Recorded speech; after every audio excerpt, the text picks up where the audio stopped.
শিশুর posterior position বা অক্সিপুট posterior position এটি একটি গুরুত্বপূর্ণ বিষয়।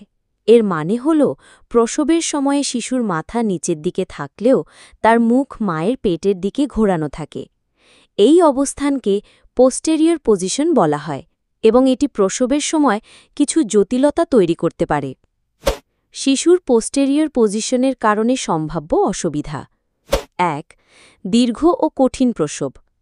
এই অবস্থানে প্রসবের সময় শিশুর মাথা ভালোভাবে পেলভিসে বা শ্রোণিতে ফিট হয় না, যার ফলে প্রসব দীর্ঘ হতে পারে এবং মায়ের জন্য তা কষ্টকর হয়। ২. পিঠে তীব্র ব্যথা। প্রসবের সময় শিশুর মাথার পেছনের অংশ মায়ের মেরুদণ্ডের ওপর চাপ সৃষ্টি করে, যার ফলে তীব্র পিঠ ব্যথা বা ব্যাক লেবার হয়। ৩. প্রসবের অগ্রগতি বাধাগ্রস্ত হওয়া। শিশুর মাথা সঠিক কোণে না থাকার কারণে প্রসবের গতি ধীর হতে পারে বা পুরোপুরি থেমে যেতে পারে। ৪. সহায়ক প্রসবের প্রয়োজনীয়তা।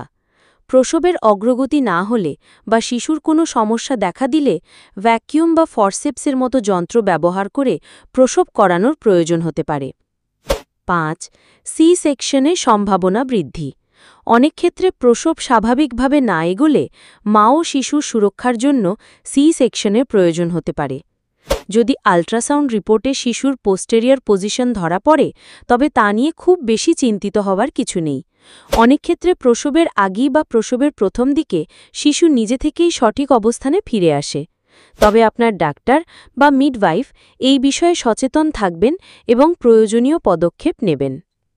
সর্বদা মনে রাখবেন, যে কোনো স্বাস্থ্যগত জটিলতার জন্য আপনার ডাক্তারের সাথে সরাসরি কথা বলা সবচেয়ে গুরুত্বপূর্ণ।